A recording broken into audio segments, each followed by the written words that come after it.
Salut les amis, nous sommes le lundi 13 janvier. Donc, je ne sais pas si vous êtes au courant, mais il y a encore les syndicats agricoles qui sont reçus une nouvelle fois par le nouveau Premier ministre, Bayrou. Je ne vois pas à quoi ça sert. Ça fait depuis un an que la comédie, elle dure. Attal, Barnier, Bayrou. Bon, il faut dire qu'ils sont contents parce qu'à chaque fois, ils ont le 0,6. Comme la dernière fois, la CR était contente, ils avaient eu le 0,6 de Barnier, sauf qu'ils l'ont eu pour 3 jours parce qu'après, il avait sauté. Donc là, ils vont avoir le 0,6 de Bayrou, mais pour combien de temps? Donc tout ça, c'est du flan. C'est juste pour occuper l'espace médiatique. En attendant, les paysans, ils crèvent. L'agriculture disparaît. Il n'y en a qu'une à aller voir. Il n'y en a pas 50, il n'y en a qu'une, c'est Van der Leyen. Et il n'y a même pas besoin de négocier avec elle. C'est à la porte, elle, et nous, on sort de cette Europe. Vous voyez bien, les amis, que de toute façon, c'est tous des truands. Quand je vois le gros cochon Larcher, là, président du Sénat, qui vient de s'acheter un nouveau fauteuil, là, 40 000 euros, parce que je pense que l'autre, il l'avait pété, tellement qu'il s'engraisse depuis des années au Sénat, il a pété le fauteuil, donc il en a acheté un nouveau, bien renforcé à 40 000 euros.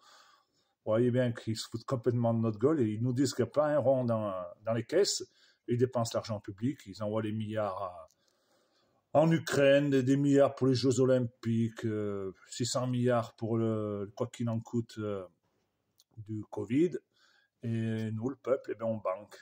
Pays le plus taxé au monde, où on paye le plus d'impôts. Mais ça ne suffit pas parce qu'il n'y a jamais de sous. Parce qu'ils les dépensent plus vite qu'ils arrivent.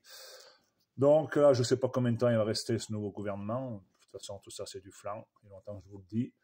Ils sont interchangeables, gauche, droite, droite, gauche. Ils se manipulent, ils nous font la mise en scène. En attendant, le pays va de plus en plus mal. La France est en train de disparaître dans les ténèbres. Et tout va bien. Les médias, ils cautionnent tout ça. Ils se font du beurre là-dessus. Et en attendant, on devient la risée de l'Europe et du monde, la France. Voilà. Tout va bien. Donc, je ne sais pas encore combien de temps ça va durer, la comédie. Parce que là, c'est une vraie comédie qui nous joue.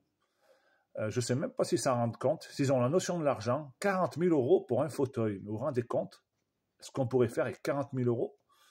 C'est des gens, ils sont complètement déconnectés. D'ailleurs, je l'avais bien vu en 2020 pour les élections municipales. Rien que les élections municipales dans ma commune, où le sénateur sortant, le franc-mac très copain au Larcher, là, il avait fait venir Larcher dans ma commune pour arroser les associations. Voilà, ça commence déjà au bas de l'échelle. Pour être sûr de passer, il faut arroser le monde. Voilà. Donc tout ça, je le connais très très bien, je l'ai vécu de l'intérieur. Donc bien entendu que mon discours dérange. Je vois bien que pour les vœux, là, d'habitude, je reçois des papiers glacés de certains élus de mon département. Cette année, j'en ai pas reçu. Et tant mieux. J'ai pas besoin de recevoir la propagande grassement payée par nos impôts. Et tout ça, ça sert à rien. Ça sert à rien parce que c'est tout des francs-macs et ils sont pas là pour nous défendre, ils sont juste là pour défendre leur petit cul pour continuer d'être longtemps en place. Donc j'espère que le peuple va finir par se réveiller tôt ou tard et que tous ces sinistres personnages de la politique politicienne, déjà on n'a pas besoin de Sénat en France, ils servent à rien. Les députés, on pourrait réduire aisément de moitié. Les ministres aussi de moitié. Moi, je vous dis que je prenne le poste, qu'on me donne le poste, je vous garantis que les millions, je les aurais vite économisés. Parce qu'on gaspille de l'argent, mais on dirait qu'on ne sait pas compter dans ce pays. 40 000 euros, un fauteuil pour faire asseoir le gros Larcher. Elle est pas mal, ça va quand même. Il fallait y penser. Allez, la bise.